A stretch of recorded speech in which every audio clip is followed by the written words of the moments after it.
Ассаламу алейкум, добрый вечер, дорогие друзья.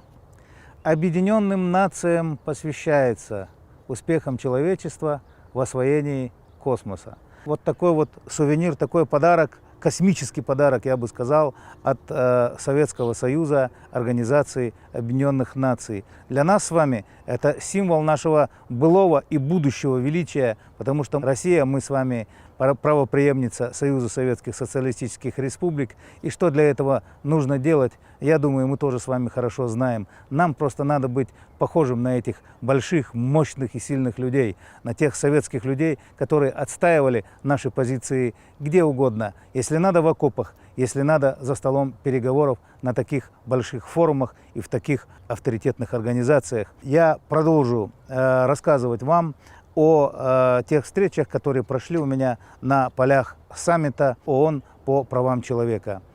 Я встречался с очень уважаемой, очень обаятельной женщиной Анжелой Леросси, которая здесь, в Европе, как раз и возглавляет отделение этой организации в ООН.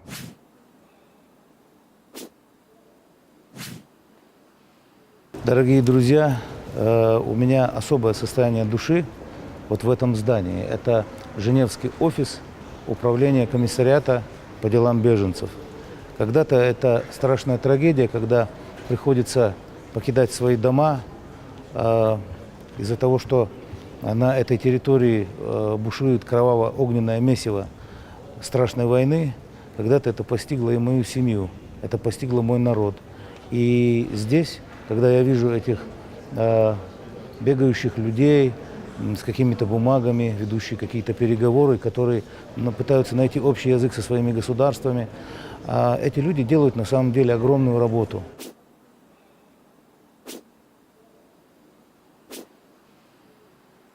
В той огромной волне беженцев, которые сегодня сюда ринулись с берегов Северной Африки, которые сюда ринулись с Ближнего Востока, с той же Сирии, на этих плотах, на этих старых кораблях, просто перебираясь пешком на каких-то автомобилях, в каких-то грузовиках. Там же вместе с ними едут черные эмиссары, едут черные эмиры, которые вынашивают свои планы о созданиях так называемых спящих ячеек, которые потом по командам этих эмиров, по их так называемым фетвам готовы будут взорваться где угодно, в Париже, в Кёльне, в Гамбурге и, может быть, даже здесь, в Женеве. На следующий день я имел другую встречу.